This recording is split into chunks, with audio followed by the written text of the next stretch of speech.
Ivan! Bumaba ka dyan. Diyos ko, kang bata ka. Kapag nalaglag ka dyan, lagot pa ako sa daddy mo eh. Stress na sigaw ni Allison sa pamangkin niyang umakyat ng puno. Daddy doesn't care, tita. Sagot naman ng bata. Yeah, right. All he cares about is his airplane. Sumabat naman ang isa sa mga triplets na si Ino. Napabuntong hininga na lang si Allison, saka bumaling sa nag-iisang babae sa tatlo na si Iris. Nakasalukuyang tahimik sa isang sulok ng hardin at naglalaro ng manika nito. Ano ba kayo? Siyempre love kayo ng daddy nyo, no? Kaya siya nag-work para sa future nyo. You're lying, tita. Kung mahal niya kami, ba't siya nagbago? Tanong pa ni Ivan. Hindi niya alam ang sasabihin niya. Maging siya, napansin ang malaking pagbabago sa asawa ng kambal niyang si Addison. Mula nang mamatay ito, nilugmok na lang ni Lindon ang sarili sa trabaho. At para bang nakalimutan na nito na may mga anak pa siya. 1 taon nang patay ang kambal niya dahil sa hindi inaasahang aksidente sa daan. At parang 1 taon na ring ulila ang 3 bata. Nung mawala ang mommy nila, pati na rin ang daddy nila, kasabay na nawala nito. Napilitang sumalo ng responsibilidad si Allison na parang sa tingin niya hindi niya kakayanin. Dalaga siya at imbes na nag-e-enjoy, heto siya ngayon at nag-aalaga ng 3 makukulit na bata na mas matatalino pa kumpara sa edad nila. Maraming tanong ang mga ito kung kaya't nahihirapan si Allison kung paano sasagutin. Hindi siya nagbago. Nalulungkot lang din siya parang kayo. Namimiss niya rin ang mami niyo. Pilit na sabi ni Allison. Kung namimiss niya si mami, ba't lagi siyang wala? Tanong ni Ivan. Ba't siya nagagalit palagi?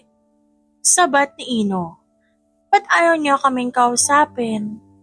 Mahinang dagdag ni Iris na hindi man lang tumitingin kay Allison. Napatingin si Allison sa 3 magkakapatid. Alam niyang hindi sapat ang mga sagot niya. Pero wala siyang magagawa. Wala siyang konkretong paliwanag na kayang punan ng lahat ng tanong ng mga bata. Nagpupunas na lang siya sa kanyang noo kahit wala naman siyang pawis. Kasi mahirap ipaliwanag eh. Pero isang araw, maiintindihan niyo rin. Mahal na mahal kayo ng daddy niyo. Yan ang palagi niyong tandaan. Hindi na sumagot ang mga bata kay Allison. Nagpasalamat na lang din siya na nanahimik ang mga ito dahil hindi niya na alam pa kung saan siya kukuha ng isasagot sa mga tanong nito. Hindi niya alam kung anong oras o araw uuwi si Lindon. 3 araw na rin kasi itong wala dahil sa hectic nitong schedule. Uuwi man siya, hindi niya rin naman pinapansin ng mga anak. Ang mas malala pa, lasing siyang umuuwi at kapag nagising na, aalis na lang siya ulit. Hindi man lang nagpapaalam sa mga anak. Parang hindi nag-i-exist ang triplets sa buhay niya. Nasasaktan si Allison para sa mga pamangkin.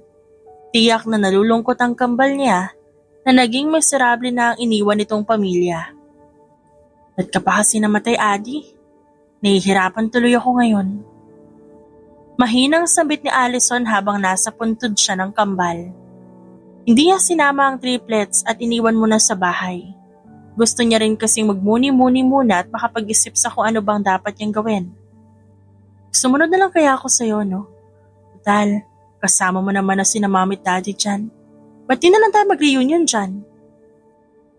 Biglang humangin ng malakas. Dahilan para bigla na lang matawa sa sarili si Allison. Feeling niya, kambal niya yon na gusto siyang batukan dahil sa mga iniisip niya. Anong gagawin ko sa pamilya mo, kambal? Naawa na ako sa mga bata. Nasistress na rin ako sa asawa mo, naging lasinggero na. Dati naman di siya umiinom. Tignan mo ngayon, ginawa ng tubig yung alak. Patuloy sa pakikipagkwentuhan si Allison sa kapatid niya na para bang buhay ito. Doon din kasi siya tumatakbo sa tuwing pakiramdam niya pagod at nahihirapan na siya. Sa kapatid niya binubuhos lahat ng sama ng loob niya na natatanggap mula kay Lyndon. Hapon na nang maisipang umuwi ni Allison. Hindi pa siya nakakapasok, dinig niya na ang ingay ng mga bata sa tanggapan ng bahay. Pumasok siya at nakita niya nagkalat ang mga laruan sa paligid. Si Ivan at Ino nag-aaway para sa isang laruan. Si Iris, tahimik na naglalaro kasama ang mga manika niya. Si Lyndon, nandun sa sofa nakahiga. Sa itsura nito'y mukhang lasing na naman. "Give me that toy, it's mine!" Sigaw ni Ino sa kapatid. "Mommy bought it for me, hands off!" Sigaw pabalik ni Ivan. "Ano ba? Ang ingay nyo, di ba kayo mananahimik?" Nagising ang naiiritang si Lyndon. Sumigaw pa ito sa mga bata. Tumahimik silang lahat. Parehas na binitiwan ng dalawang bata ang laruan. Natatakot at tumayo at nagtago si Iris sa likuran ni Allison dahil sa pagsigaw ng daddy nito. Kakaibang galit ang naramdaman ni Allison noong mga oras na yon. Hindi niya namatansya pa ang lalaki. "Talaga bang sinisigawan mo ang mga anak mo? Ha? Kung gusto mo magpahinga, umakyat ka na sa kwarto mo." Galit na sigaw ni Allison. Muling napamulat si Lyndon dahil sa pagsigaw niya. Napabalikwas ito ng bangon. Nang makita siya, mas lalo pang nagtaka si Allison na parang paiyak na ito habang nakatingin sa kanya. "Addison? Mahal?" Naguguluhan itong tanong. Napailing na lang si Allison. Hinawakan ng mahigpit si Iris na natatakot pa rin at nakatago sa likuran. "Hindi ako si Addison. Lasing ka na naman. Magpahinga ka na lang sa kwarto mo, ako nang bahala sa mga bata." Nasapo na lang ni Lyndon ang sariling muka. Pilit itinago sa harap nila lahat ang sakit na nararamdaman. Tumayo ito at umalis sa kanilang harapan. Dismayado siyang pinanood ni Allison habang paakyat. "I told you, tita, hindi niya kami mahal." Malungkot na sabi ni Ivan. Walang nagawa si Allison kundi yakapin ang mga pamangkin na nagdaramdam. Mas lalo siya naguluhan kung anong gagawin niya. Gusto niyang gumawa ng paraan para maayos ulit ang pamilyang iniwan ng kambal niya. Mahal niya kayo, nasasaktan lang siya. Hayaan niyo at gagawan ko ng paraan. Mahina siyang nangako sa 3 bata na umaasa sa kanya. Sa mga nagdaang araw, hindi niya alam kung paano uumpisahang kausapin ng lalaki. Ilang araw itong hindi umalis, pero para lang naman silang hangin dito. Kasabay nga nila itong kumakain sa hapag, pero hindi naman nagsasalita. Hindi nga man na magawang kamustahin ng mga bata. O kahit tapunan ng tingin ng mga ito, wala rin. Kahit isang beses, mabilis ding mairita sa kaingayan ng mga ito. Nakakuha ng tiyempo si Allison. Nang makita niya ito sa hardin, malayo ang tingin. Tila napakalalim ng iniisip. Dahan-dahan siyang lumapit dito. "Pwede ba kita makausap?" "Tungkol saan?" Malamig na tanong ng lalaki. "About the kids. What about them?" "Wala ka ba talagang pakialam sa kanila? Hindi mo ba sila mahal?" Diretsahang tanong ni Allison. Sumulyap sa kanya si Lyndon pero hindi sumagot. Sumimsim ito ng kape sa harapan niya. Dumaan ang ilang segundo. Nanatili itong tahimik. "Ganyan ba talaga kahirap sa'yo sumagot?" "Of course I love them. Allison, they are my children." "Ba't ganyan ka sa kanila? Parang kinalimutan mo yung mga anak mo kasabay ng ate ko." Nagpantingan tenga ni Lyndon sa narinig. Mariin niyang tinitigan si Allison. Sa huli, bumuntong hininga siya at umiling. Tumayo siya. Handa nang umalis sa takasan ng nagbabadyang humabang usapan. "Huwag mo akong kausapin tungkol sa mga ganitong usapan. As long as I'm providing for them, huwag mong questionin ang pagmamahal ko sa kanila." Napamaang na lang si Allison sa sinabi nito. Wala siyang nagawa kundi titigan ang likod nito habang paalis. Hindi siya makapaniwalang ganong lalaki ang pinakasalan ng kakambal niya. Pero pinilit niya itong intindihin. Dahil alam niya hanggang ngayon, sobrang sakit pa rin para kay Lyndon ang nangyari. Isa siya sa saksi kung gaano nito kamahal ang kakambal niya.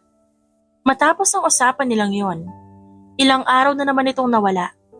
Hopeless na siyang pinapanood ng mga pamangkin sa ginagawa nito. Mabuti na nga lang, hindi na sila ulit nagtanong. O baka mas pinili na lang nilang wag na lang dahil wala rin sila makukuhang matinong sagot. O alam na nilang hindi nila maririnig ang gusto talaga nilang marinig na sagot. Isang araw, dumating ang mommy ni Lyndon. Tuwang-tuwa ang mga bata nang bumiskita ang lola nila sa kanila. Isa-isa nila ito niyakap. Si Allison naman nakangiting nagmano sa ginang. Alam niyang naroon ang matanda para kamustahin ang apo. Pati na rin ang anak nito. Parang nawawala na kasi talaga sa sarili si Lyndon. Ikinwento lahat ni Allison na nangyayari sa bahay. Walang mindis. Dahilan para madismaya din ito para sa sariling anak. Pasensya ka na, Allison. Kinailangan mo pa ma-stress ng ganito. Dumagdag pa ang anak ko sa'yo. Sabi ni Mrs. Valderrama. Ayos lang po, Tita Grace. Ginagawa ko naman po ang mga ito para sa mga pamangkin ko. Ito na lang po yung magagawa ko para sa kakambal ko. Malungkot na sabi ni Allison.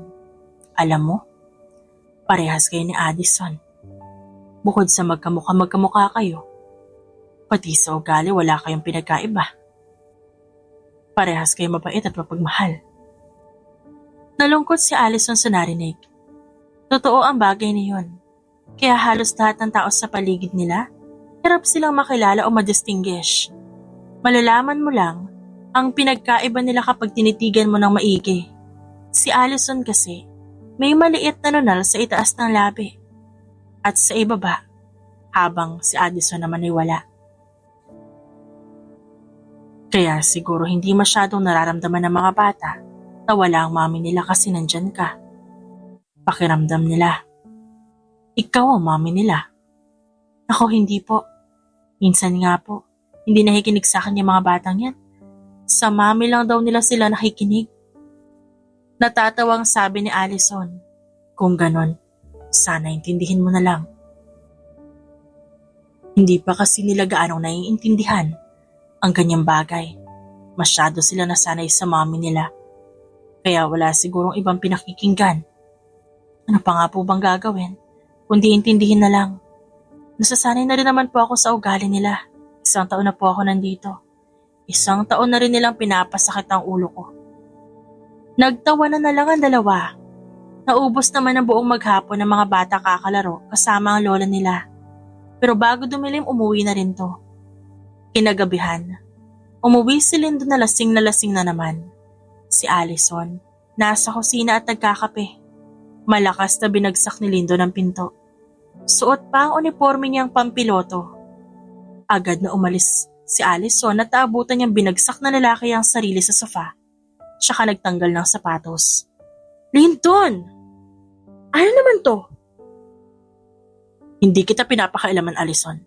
Huwag mo rin akong pakailaman.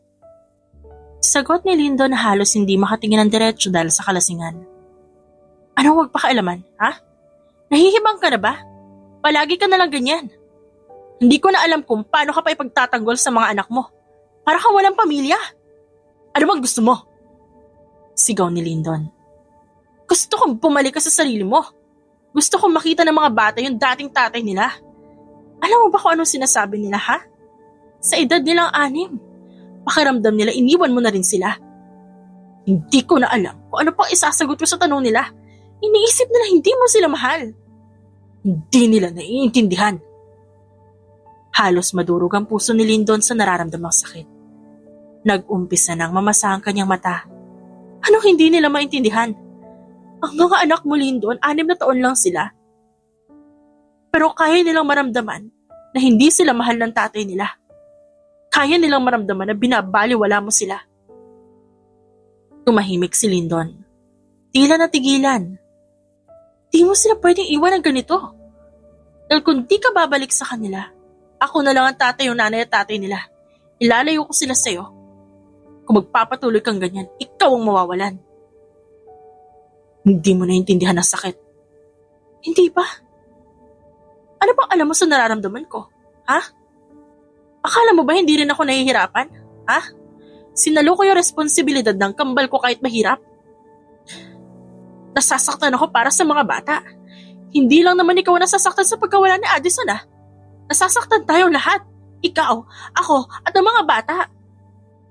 Halos hingalin si Allison dahil sa pagsigaw niya. Taas baba ang kanyang dibdib. Pilit pinipigilan ng sarili na magalit ng sobra. Hanggat kaya niya, pinipilit niya umintindi. Pero tila sasabog na talaga siya noong mga oras na yon. Gusto niyang ilabas ang lahat para matauhan si Lyndon. Mahal ko sila, pero hindi ko sila kayang tingnan. Kapag nakikita ko sila, bumabalik sa akin ng lahat. Sila nagpapaalala sa akin sa mami nila, lalo na ikaw. Mahinang sabi ni Lyndon. Saglit na natigilan si Allison sa narinig. Hindi niya inaasahan na sasabihin niya ng lalaki.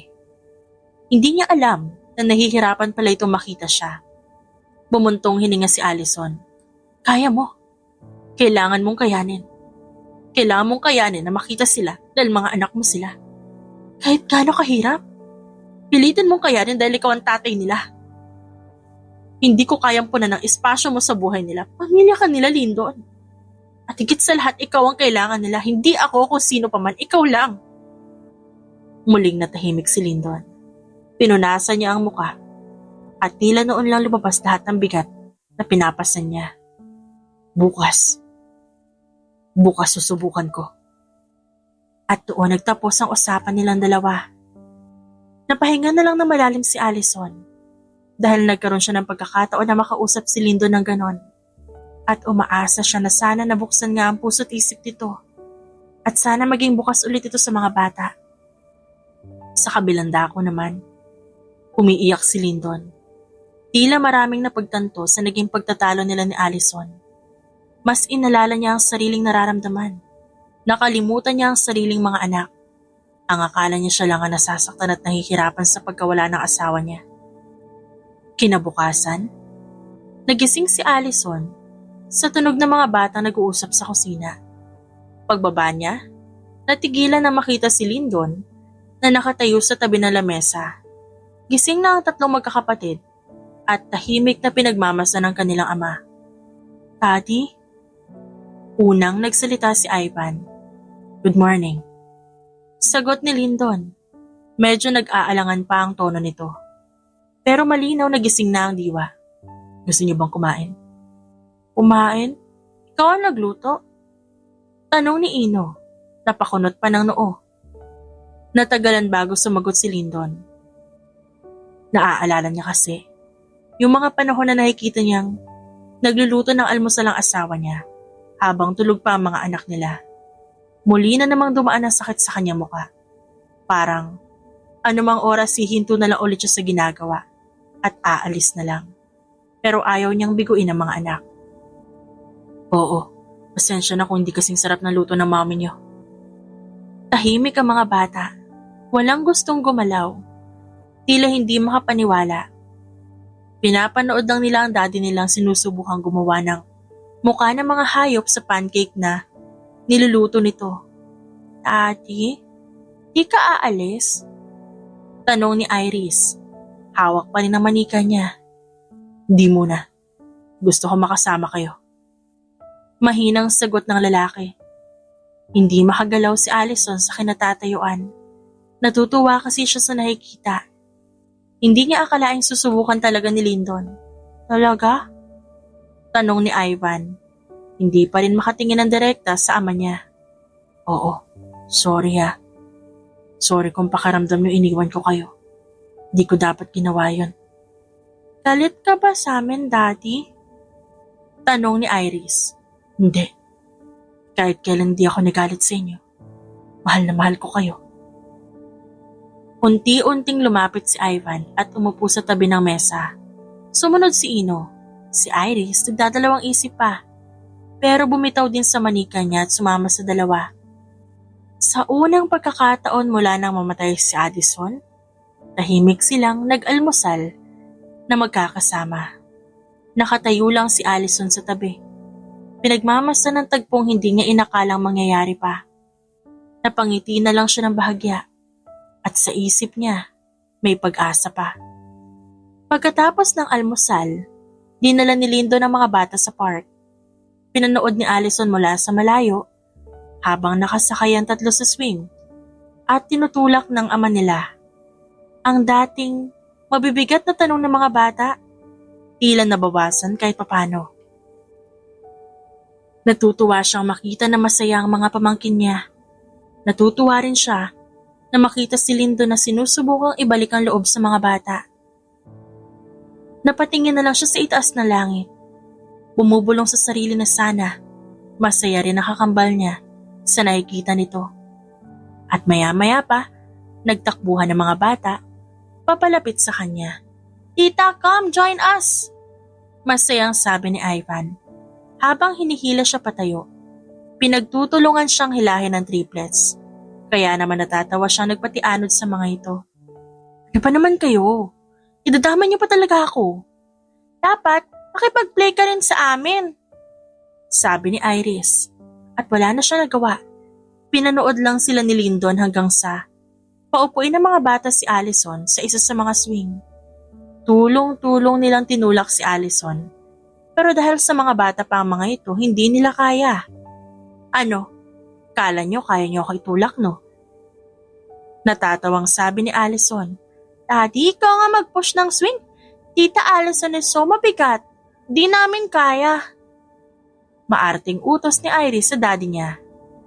Nagkatinginan silang dalawa. Hindi ito sumagot.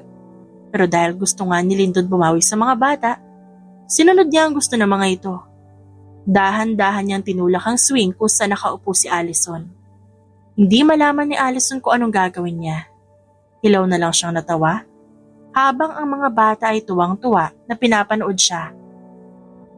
"Lakasan mo, Daddy, kung lilipad si Tita like butterfly," utos ni Ino. Mukhang nasiyahan si Lyndon sa narinig. Gusto ring asarin si Allison, kaya naman nilakasan niya ang pagtulak sa duyan. Napakapit na lang na mahigpit si Allison. "Hoy, ano ba? Huwag mo lakasan, baka tumilapon ako dito ah." Tila walang naririnig si Lyndon. Nakikitawa ito kasabay ng kanyang mga anak na tuwang-tuwa na natatakot ang tita nila. At hindi alam ni Allison kung paano sila pahihintuin sa sobrang lakas ng pagduyan sa kanya. Sobrang tindi na ng kapit niya sa swing. Konting bitiw lang, lalagapak siya sa lupa. "Tama na, sobrang taas na!" Gusto niya nang tawagin lahat ng santong kilala niya. Kahit ang pangalan ng kakambal niya, paulit-ulit yung tinatawag pero parang walang naririnig si Lyndon. Maya-maya pa, nangyari nga ang kinatatakutan niya. Tumilapon siya sa ere at lumagapak sa lupa. Naitukod niya ang kamay hanggang sa gumulong-gulong siya. Dumaing siya sa sakit ng katawan habang ang mga bata pinagtatawanan siya. "I thought you're a butterfly, tita, caterpillar ka pa lang pala," asar ni Ino. Sinamaan niya ng tingin ng pamangkin na wala pa ring humpay sa katatawa. Alanganin namang lumapit sa kanya si Lyndon na hindi malaman kung tutulungan ba siya o hindi. May sugat ang palad niya na tumama sa maliliit na bato at nagdurugo ang mga yon. "Are you okay?" Maang-maangan na tanong ni Lyndon. "Mukha ba akong okay? Pagkatapos kong tumilapon sa lupa kakaduyan mo, tatanungin mo ako kung okay lang ako? Gusto mo ikaw naman ang ganunin ko ha? Tas tanungin din kita kung ayos ka lang ba?" "Tumayo ka na dyan." Utos ni Lyndon na inaalalayan din naman siya makabangon mula sa lupa.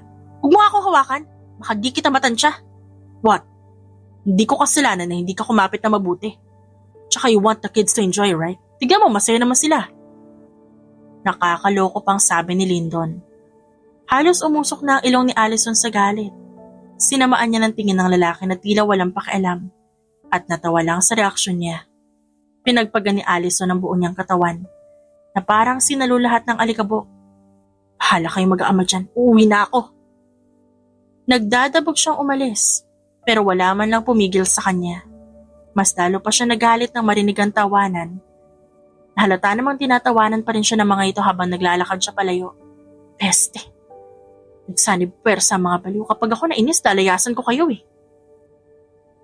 Bulong ni Allison at nagmamaktol. Nang makauwi siya, busangot pa rin ang kanyang muka.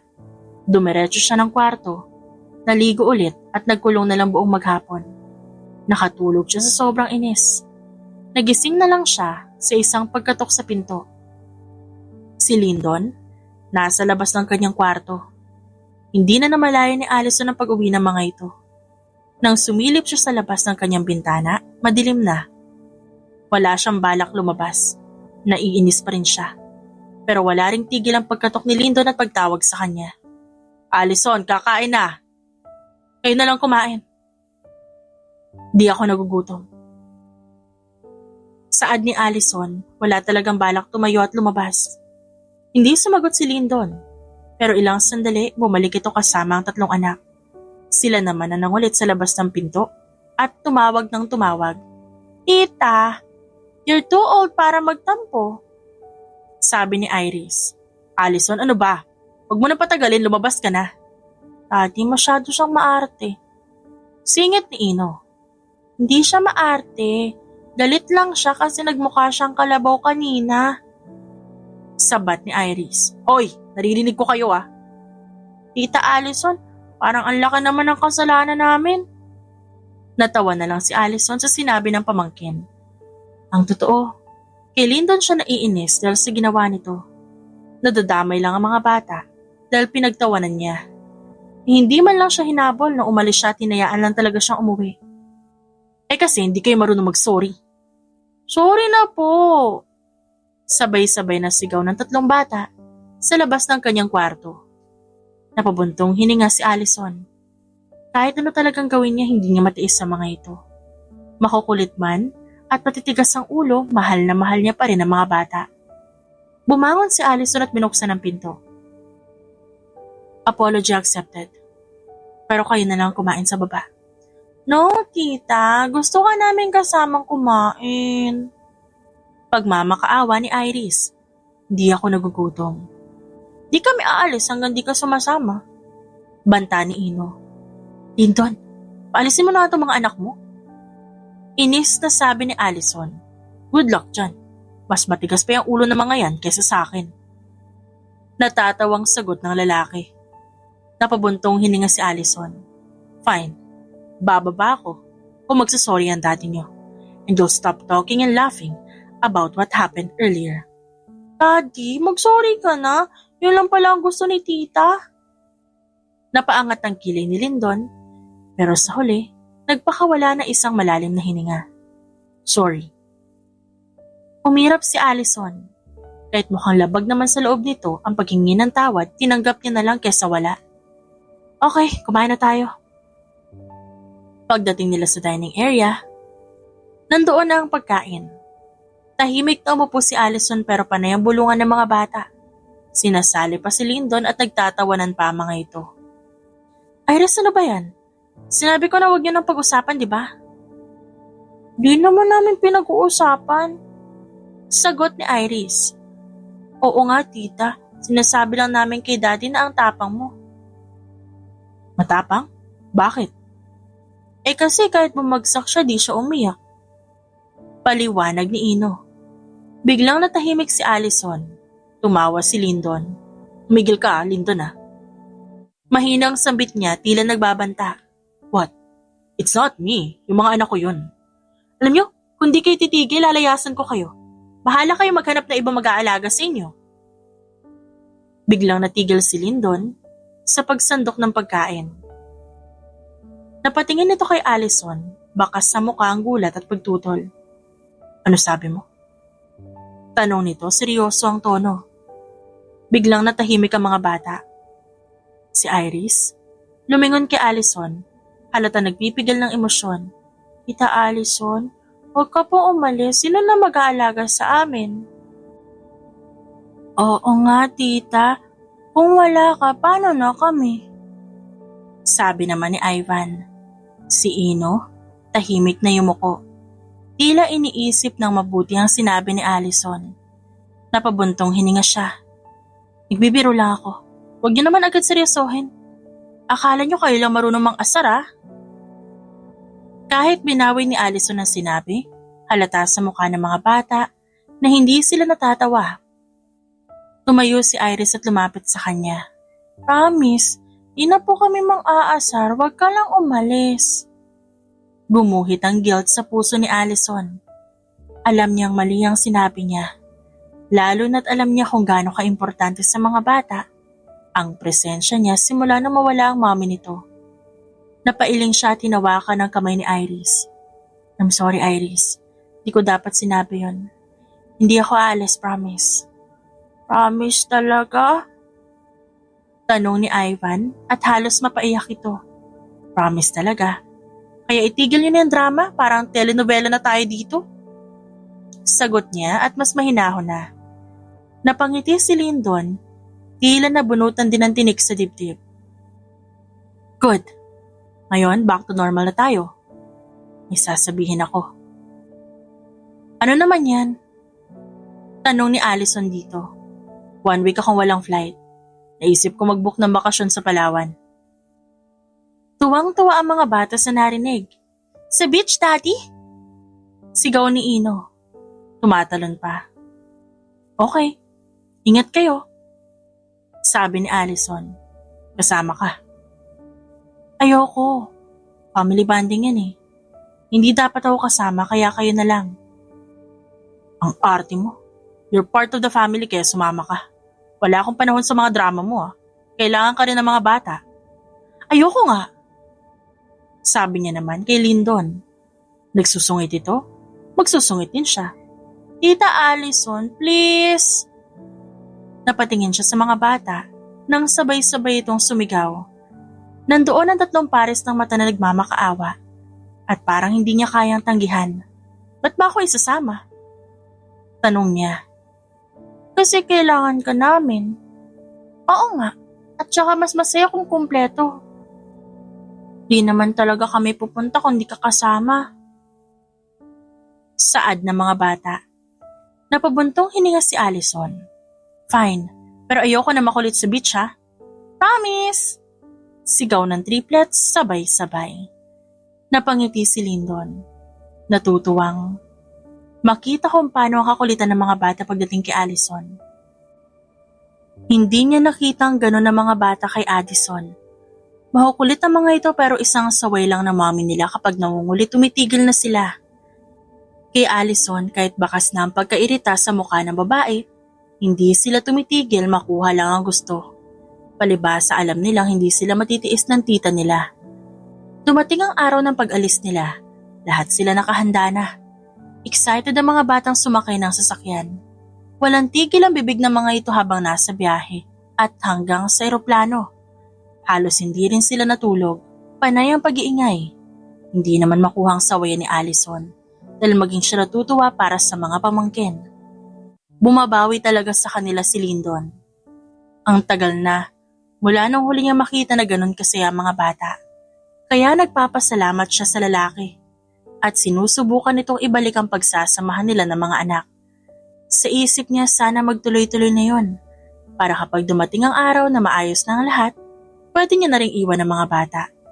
May sarili siyang buhay. Gusto niyang dumating ang araw wala na siyang ibang iintindihin kundi ang sarili niya na lang. We're here. Anunsyo ni Lyndon na makalanding ang eroplano. Napansin ni Lyndon na hirap si Allison sa mga bitbit nitong gamit ng mga bata. Napabuntong hininga na lang siya at kinuha ang mga ito. Sa wakas napansin mo rin kanina pa ako nahihirapan.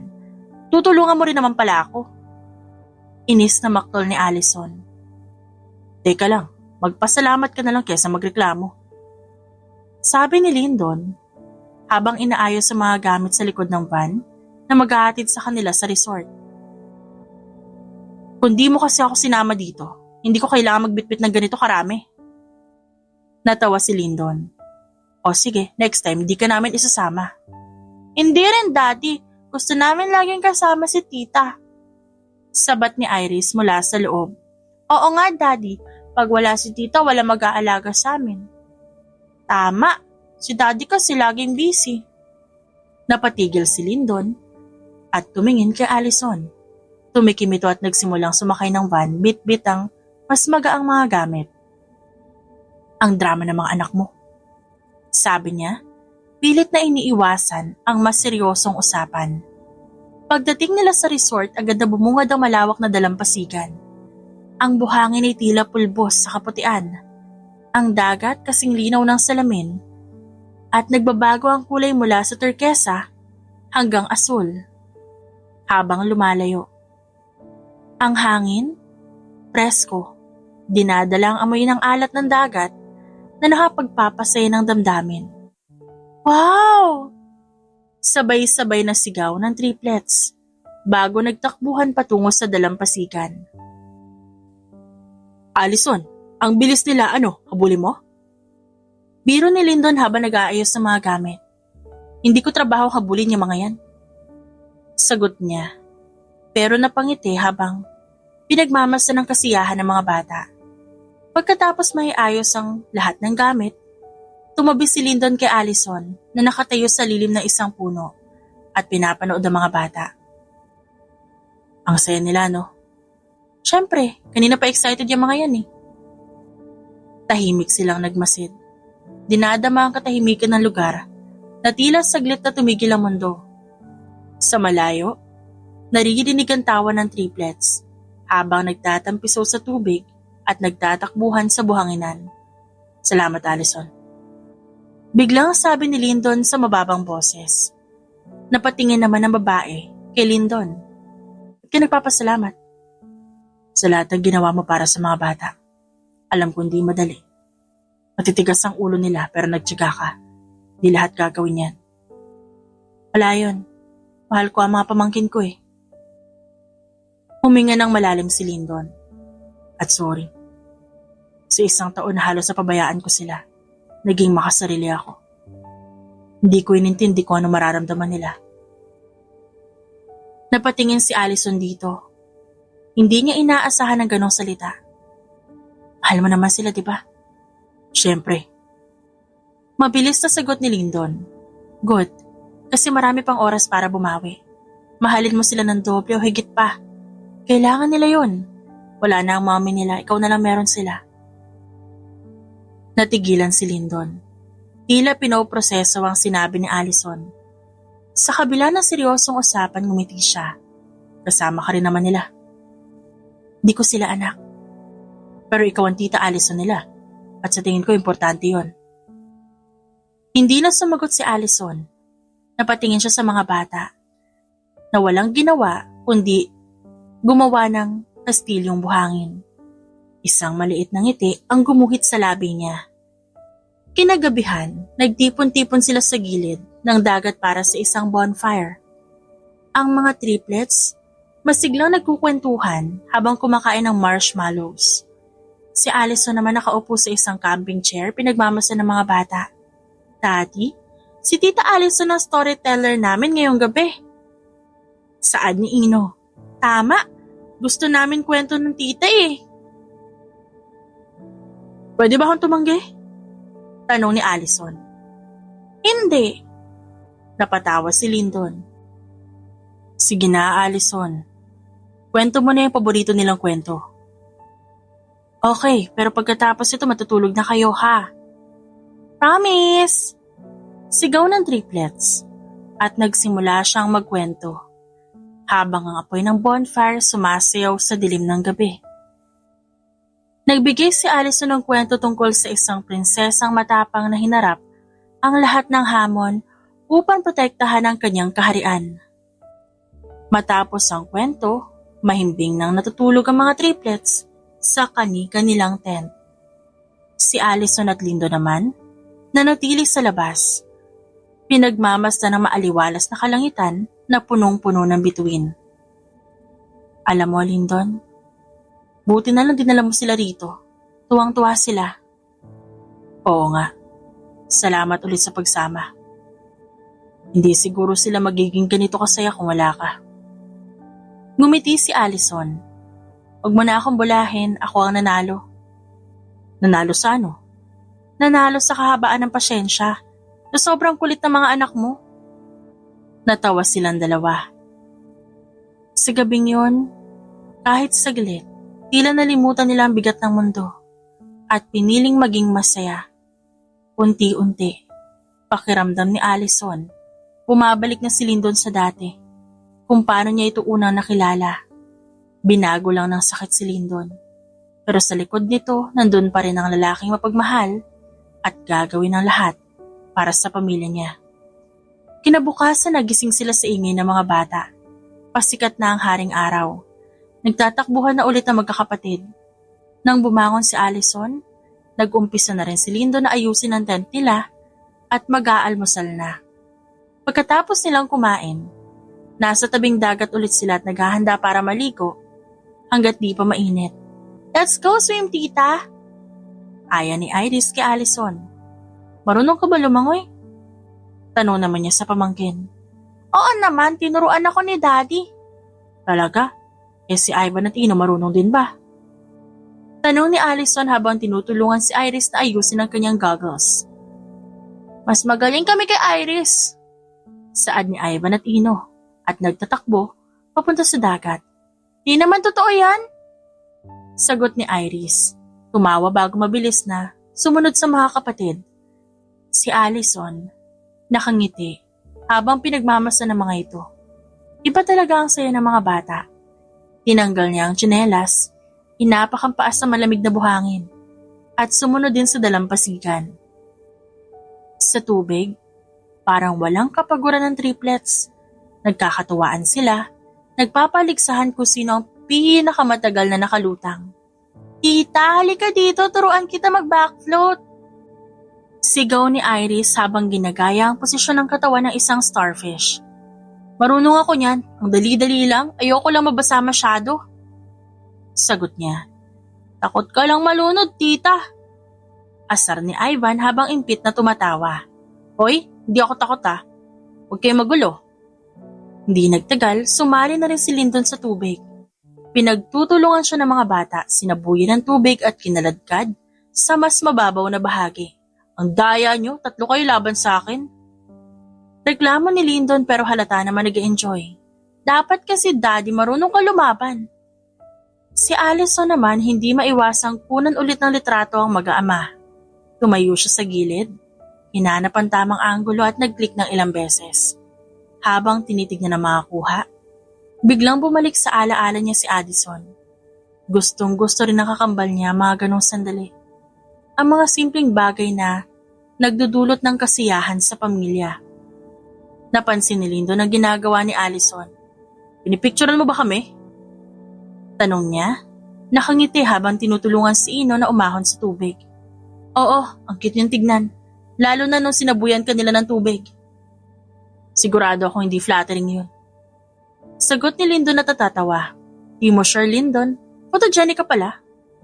Sagot ni Allison na may bahagyang biro. Habang nagpapahinga, naupo silang lahat sa lilim ng isang malaking puno.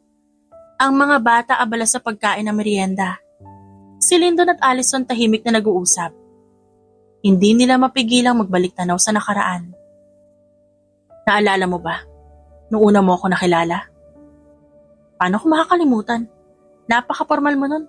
Kala ko nga suplado ka." Sagot ni Allison habang inaabot ang bote ng tubig. "Suplado? Di naman ako suplado, no? Kinakabahan lang ako, syempre kakambal ka ni Addison. Pansin ko nga, halos di ka nga tumitingin sa akin nun eh. Di ko kasi alam kung paano kita kakausapin. Para ako napapressure kasi kamukha mo siya." Tumahimik saglit si Allison. Tinitignan si Lyndon. Sa mahinang liwanag ng araw na tumatama sa mukha nito, nakita niya kung gaano kagwapo ang lalaki. Matangos ang ilong, malalim ang mga mata, at may bahagyang balbas na lalong nagbigay ng karakter sa mukha nito. Naalala ni Allison kung paano siya unang nagustuhan ang kakambal niya. Hindi lang dahil sa itsura, kundi dahil sa kabutihang taglay ni Lyndon. Hindi ito perpekto pero nagmamahal ito ng totoo. Sa kabilang banda si Lyndon, napapaisip din habang tinitignan si Allison. Magkamuka si Addison at ang babaeng nasa harap niya ngayon. Pero may kakaiba sa personalidad nito. Mas palaban si Allison, mas direkta. Pero hindi niya ito nakikitang mahina. Kung si Addison parang hangin na marahang humahaplos, si Allison parang tubig, malamig minsan. Pero kayang maging alon na sumasalubong sa kahit anong balakid. Kanina ka pa nakatingin. Nag-iisip lang. Magkamukha talaga kayo. Pero hindi ko nakikita si Addison sa'yo. Gandang bagay ba yan? Siguro. Kasi may iba kang hatid. Di mo ako binabalik sa nakaraan. Parang ang focus mo kung anong meron ngayon. Ngumiti si Allison. Tama naman. Kailangan mong harapin na ngayon, Lyndon. Para sa mga bata. Para sa sarili mo. At sa gabing yon, habang nagpapahinga ang mga bata, naupo silang dalawa malapit sa bonfire. Kalmado ang dagat pati ang alon. At ang paligid ay tahimik maliban sa huni ng kuliglig. Salamat sa pagsama mo sa amin ha. Walang anuman, masaya rin akong kasama kayo. Alam mo, hindi madali lahat nanto para sa akin. Pero sa bawat araw na dumadaan, parang mas nagiging posible na kaya ko. Napatingin si Lyndon kay Allison. Kasi hindi ka naman nag-iisa. May pamilya ka. May mga anak ka nagmamahal sa'yo. At nandito rin ako handang tumulong. Salamat talaga, Allison. Ngumiti naman si Allison na tumingin sa dagat. Sige na, matulog ka na. Bukas sigurado ako may bagong kalokohan na naman yung mga anak mo. Oo nga. Good night, Allison. Habang umalis si Lyndon at naglakad pabalik sa tent, naiwan si Allison na nakatingin sa mga alon.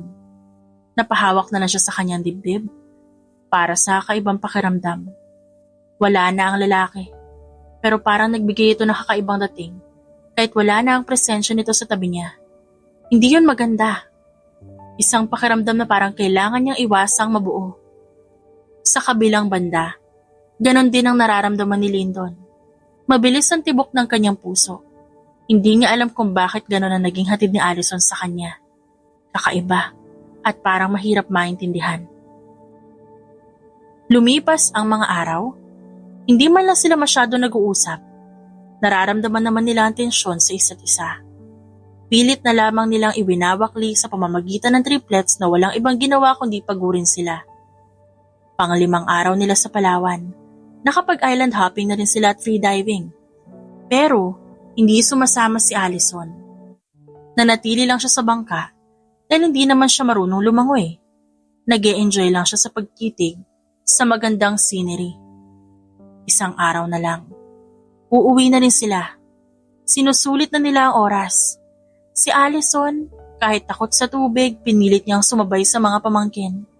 Nagtampisaw din siya sa dagat hanggang maisipan niyang subukin ang sariling pumunta sa mas malalim. Tita, huwag ka pumunta sa mas malalim, you don't know how to swim. Bahala ka, hindi ka namin kayang isave. Saway ni Ivan sa tita niya. Pero umiti lang si Allison at kumuway sa pamangkin. Relax ka lang, Ivan, magiging maingat ako. Mula sa tabing dagat, hindi mapakali si Lyndon habang pinagmamasdan si Allison. Kahit sinusubukan niya wag pansinin ng kaba, hindi niya mapigilang sumigaw. Allison, bumalik ka na dito ka lang sa malapit. Nagkibit balikat ng babae. Tinuon ang pansin sa dagat. Gusto niyang lagpasan ng takot niya. Subukin ang sarili. Hanggang balikat na ang tubig na huminto siya at huminga ng malalim. Tumitig siya sa horizon. Pinagmamasdan ng langit na nagsisimula na maging kulay kahel. Sa hindi kalayuan, napansin ni Lyndon ang pagbabago na agos ng tubig. Ang malumanay na alon kanina, tila naging mas marahas. Nagtayuan ang balahibo niya. Hindi maganda to. Bulong ni Lyndon sa sarili. Allison, bumalik ka na! Hindi sumagot si Allison. Tila bingin siya sa sigaw ni Lyndon. Sa halip pumikit siya. Dinama ang malamig na hangin. Ngunit hindi niya inaasahan ang pagdating ng isang malakas na alon. Hindi siya nakahanda. Nahulog ang katawan niya sa ilalim ng tubig. Napuno na alat ang kanyang bibig. Umapdi ang kanyang mga mata. Kaya hindi siya makamulat. Pilit siyang nagpumiglas. Pero parang hindi niya alam kung saan ang itaas at ibaba. Nalulunod siya. Lulubog at lilitaw. Hindi na siya makahagilap ng hangin. Tubig na ang pumapasok sa ilong niya. Nang mapansin ng mga bata, sabay-sabay na sumigaw ang mga ito. Daddy, si Tita Allison! Agad na tumayo si Lyndon. Walang pagdadalawang isip na tumalon sa tubig. Sa ilalim ng dabit hapong liwanag, hinanap niya si Allison. Ang tibok ng puso niya ay parang bomba na malapit ng sumabog. Allison, nasan ka na? Sa wakas, nakita niya ang buhok ni Allison na lumulutang. Agad niya itong inabot at buong lakas na inangat mula sa ilalim ng tubig. Sa buhanginan, halos hindi na gumagalaw si Allison. Wala siyang malay. Pinagmasdan siya ni Lyndon, nanginginig ang kamay. Nag-perform ng CPR. Walang alinlangan na hinipan ng bibig ng babae. 1, 2, 3, hanggang marinig niya ang ubo ni Allison. Lyndon, mahinang sabi nito at nanghihina pa rin. Ano bang iniisip mo, ha? Halos sumabog na sa galit si Lyndon. Sinabi ko na bumalik ka. Alam mo, hindi ka marunong lumangoy. Tahimik lang si Allison. Tumingin kay Lyndon habang patuloy pa rin itong bumubuga ng hangin. Ang kanilang mga matay muling nagtagpo. Hindi nila maintindihan ang pakiramdam. Parang ang lahat ng emosyon nila nagtama sa isang sandali. Tita, Daddy! Sigaw ng triplets na umiiyak na. Sabay takbo papunta sa kanila. Naputol ang tensyon. Okay na ako. Bulong ni Allison sabay iwas ng tingin. Tumayo siya kahit medyo nanghihina. Si Lyndon, na natiling nakatitig sa kanya. Kinagabihan, habang tahimik ang paligid, naglalakad si Allison sa tabing dagat. Ramdam niya ang bigat ng nangyari kanina. Narinig niyang may papalapit na mga yabag. Hindi na siya lumingon. Alam niyang si Lyndon yun. Tumigil ito sa kanyang tabi.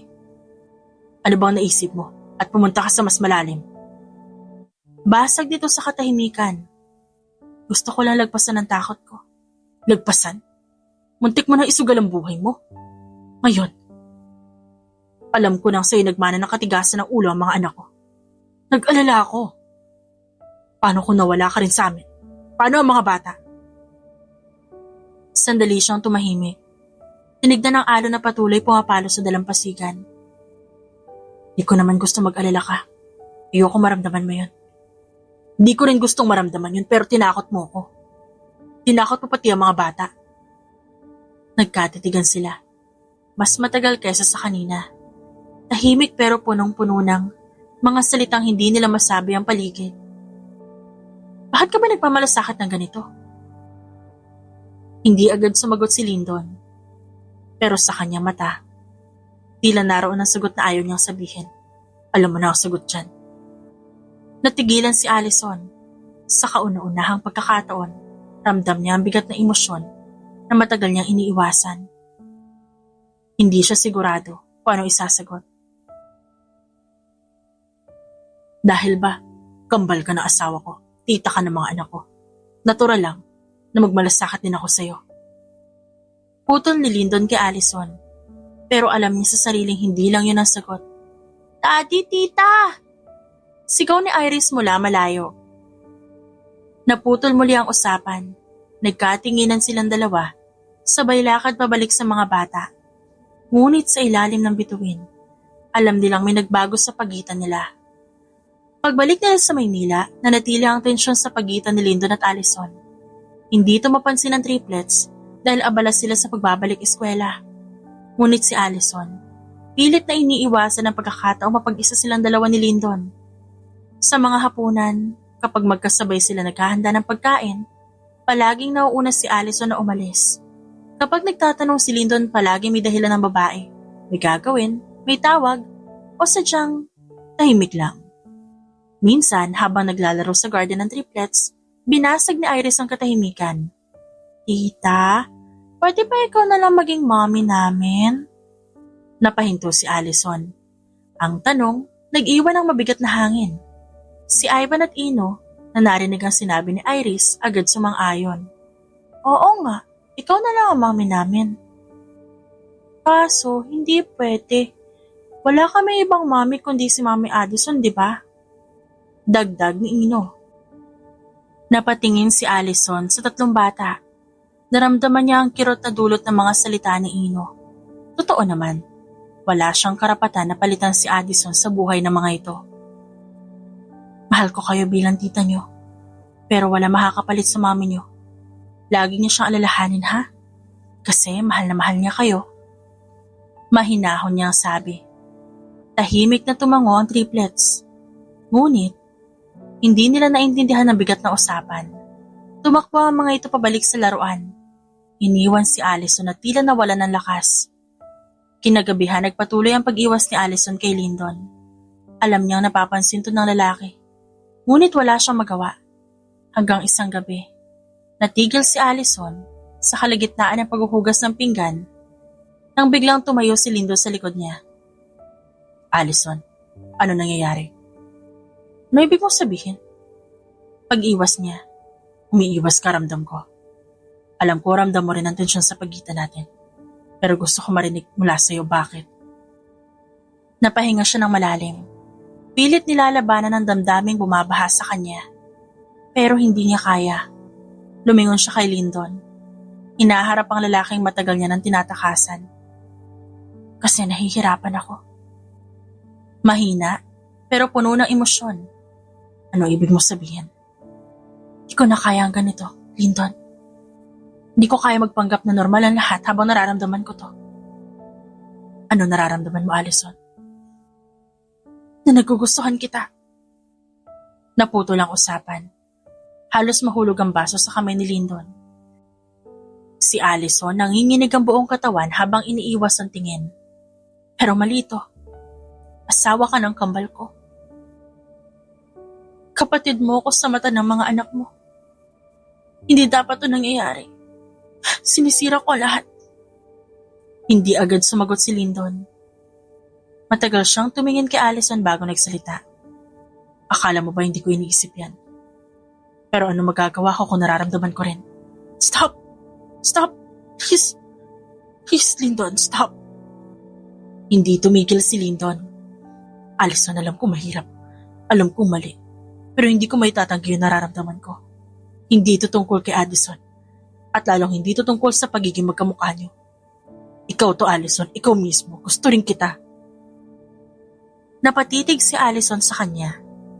Pilit hinahanap ang katotohanan sa mga mata nito. Di mo ba naiisip? Baka lang naman. Baka nakikita mo ako bilang anino ng kambal ko.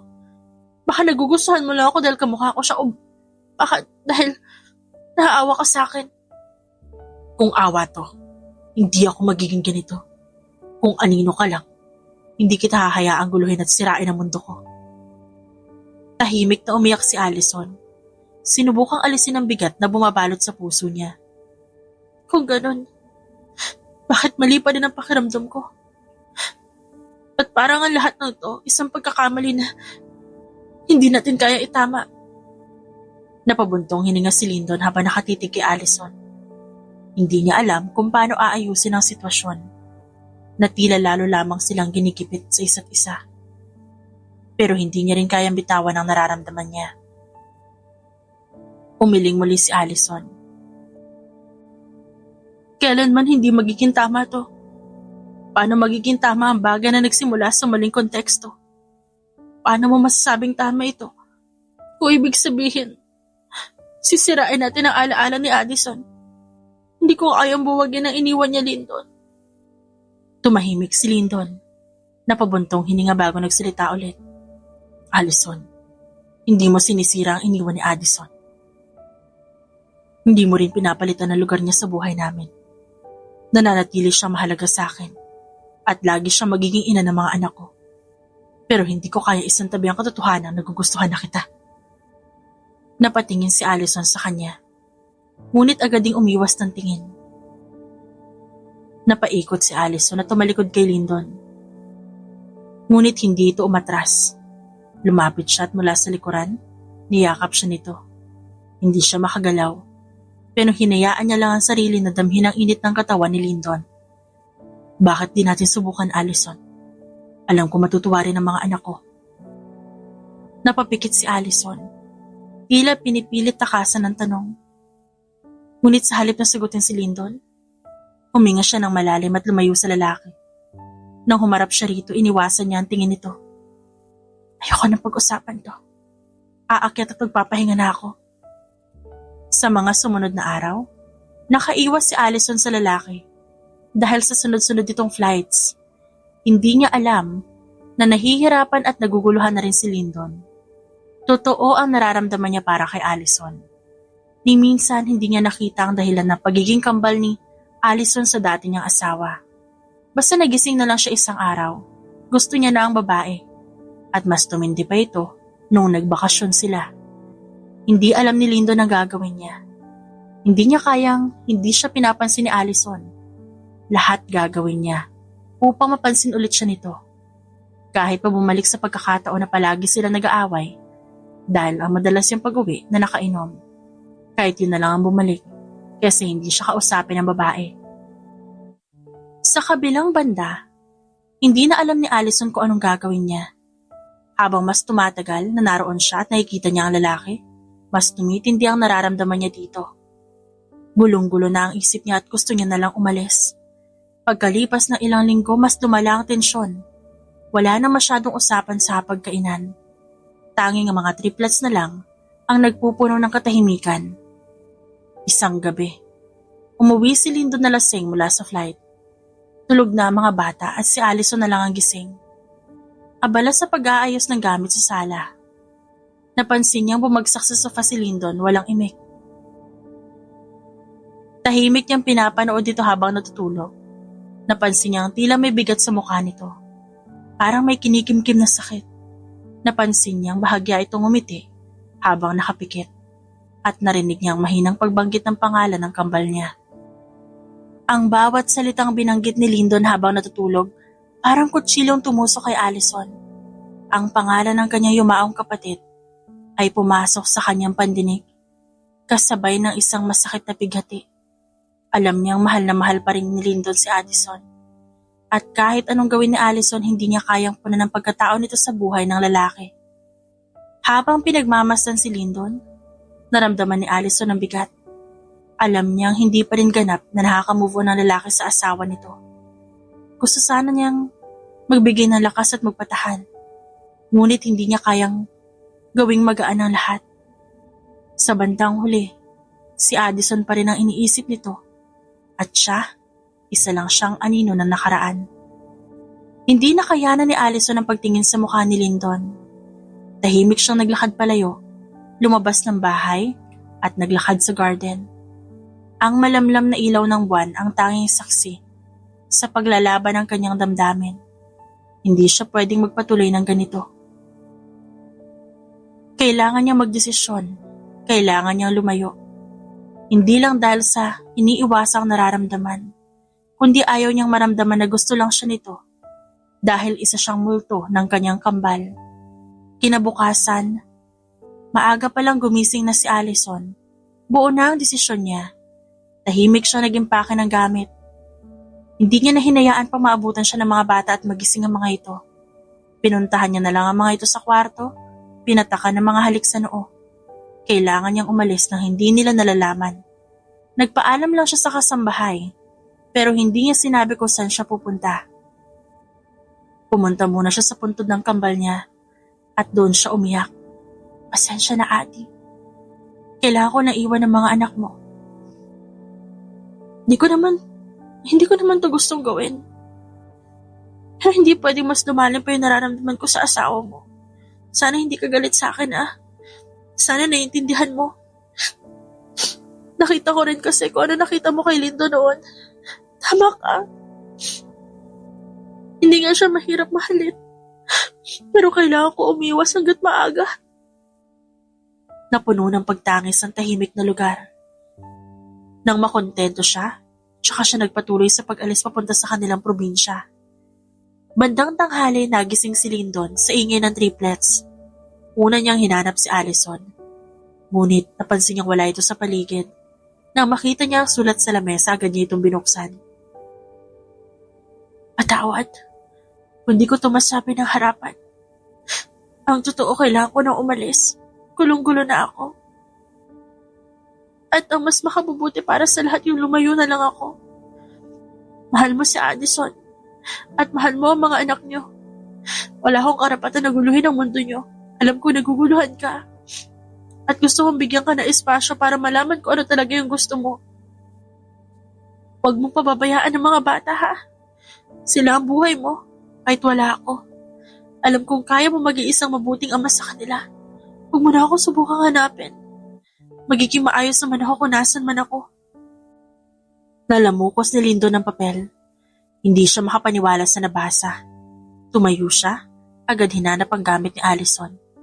At nang mapagtanto niyang wala na ang ilan sa mga ito, doon niya nakumpirma, umalis na nga ito. Sa probinsya na numbalik si Allison sa simpleng buhay, kasama ang kanyang lola. Pilit niyang iniiwasan ang pag-iisip ni Lindon na sa triplets. Ngunit kahit anong gawin niya, hindi niya matakasan ang alaala ng mga ito. Tila malalim ang iniisip mo, iha. Puna ng kanyang lola habang naglalabas sila. Naguguluhan lang Pola. Hindi ka naman lilipat dito kundi mabigat yung dinadala mo. Alam kong may rason kung ba't ka nandito. Ngunit hindi sumagot si Allison. Pinili niya itago ang sakit na nararamdaman. Sa Maynila, hindi tanggap ni Lindon ang pagkawala ni Allison. Sinubukan niyang tawagan ito ngunit hindi ito sumasagot. Pinuntahan niya ang kaibigan nito ngunit walang nakakaalam kung nasan siya. Lalong tumindi ang pangungulila niya nang magtanong ang triplets. Tati, nasa na si tita? Tanong ni Ivan habang naglalaro sila sa garden. Oo nga, Daddy. Miss na namin siya. Natahimik si Lindon. Hindi niya alam kung paano ipapaliwanag ang pagkawala ni Allison nang hindi dinadala ang sakit sa mga bata. Babalik siya. Nagbakasyon lang, napagod sa inyo. Kayo kasi. Sagot ni Lindon. Pilit pinatatatag ang boses at gawing biro. Lumipas ang 2 linggo, ngunit wala pa rin siyang balita tungkol kay Allison. Isang araw, dumating ang kaibigan ni Allison, si Carla, na tila may daladalang balita. Alam ko na kung nasan si Allison. Sabi nito, nang makausap niya si Lindon. Halos mapatalon si Lindon sa gulat. Nasaan siya? Nasa probinsya nila kasama ang lola niya. Pero Lindon, ano? Huwag kang pupunta doon kung di mo patiyak yan nararamdaman mo. Nasasaktan na si Allison. At alam ko mas mabigat ang desisyon niya lumayo kaysa manatili. Tumango si Lindon. Alam niyang tama si Carla. Pero alam din niyang hindi siya mapapanatag hanggat di niya nakikita si Allison. Sigurado rin siya sa nararamdaman niya. Kinabukasan, bumiyahe si Lindon patungong probinsya. Hindi siya nagpaalam sa triplets, ngunit iniwan niya ang mga ito sa pangangalaga ng yaya. Pagdating niya sa lugar, natanaw niya si Allison sa harap ng isang maliit na kubo. Nakasuot ito ng simpleng duster at abala sa pagtutupi ng nilabhan. Napansin niyang tila mas payapa ito. Ngunit alam niyang nasa likod ng mahinahon nitong muka ang bigat ng iniwang damdamin. Lumapit siya ng dahan-dahan. Allison. Napalingon si Allison na tila ng lamig na makita si Lindon. Anong ginagawa mo dito?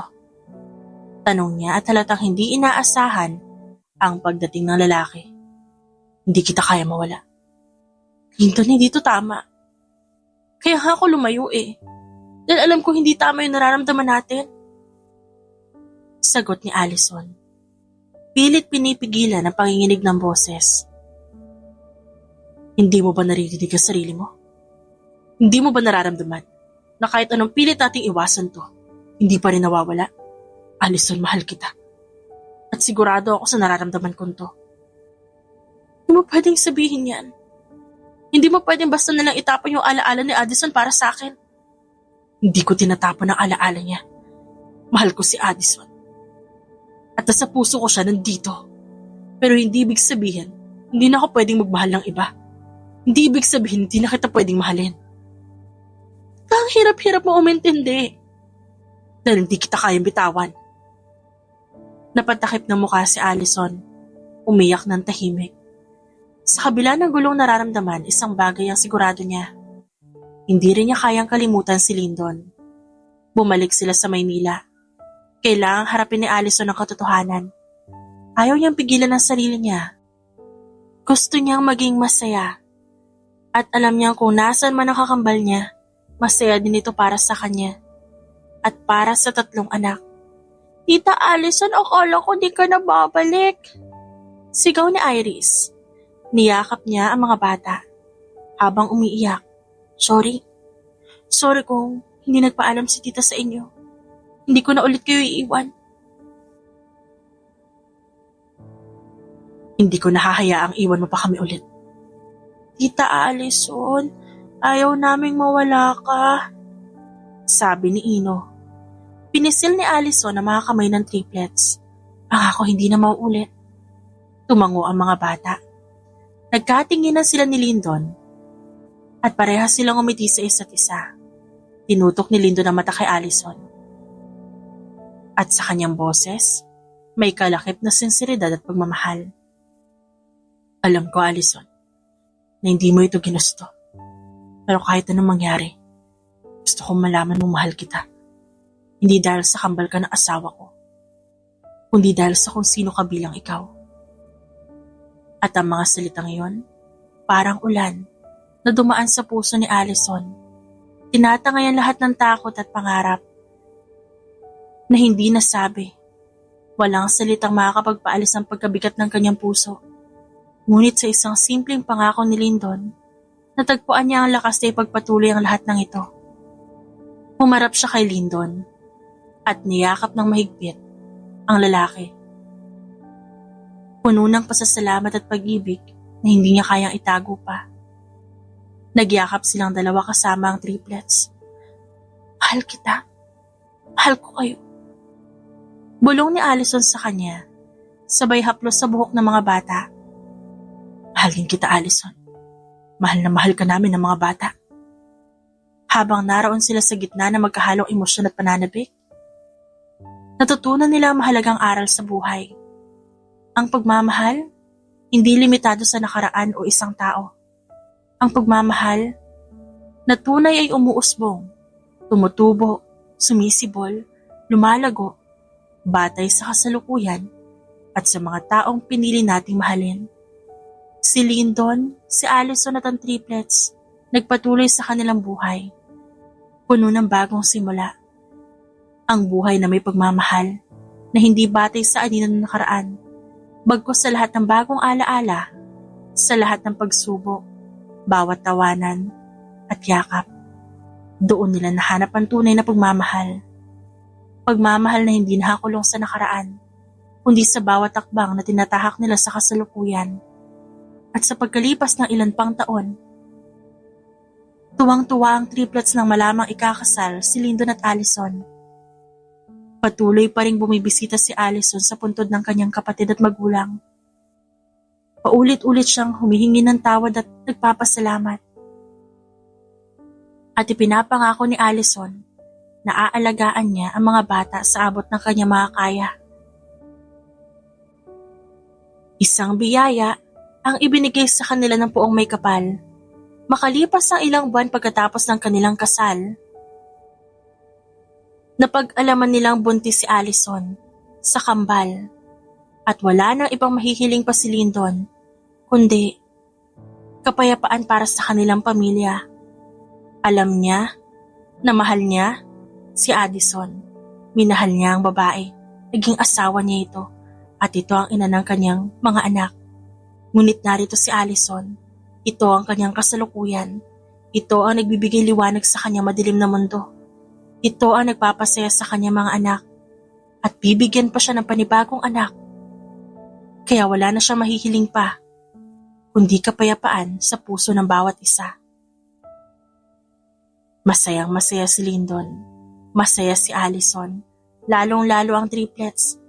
Dahil buo ang kanilang pamilya. At hindi na sila maghihiwalay pa. The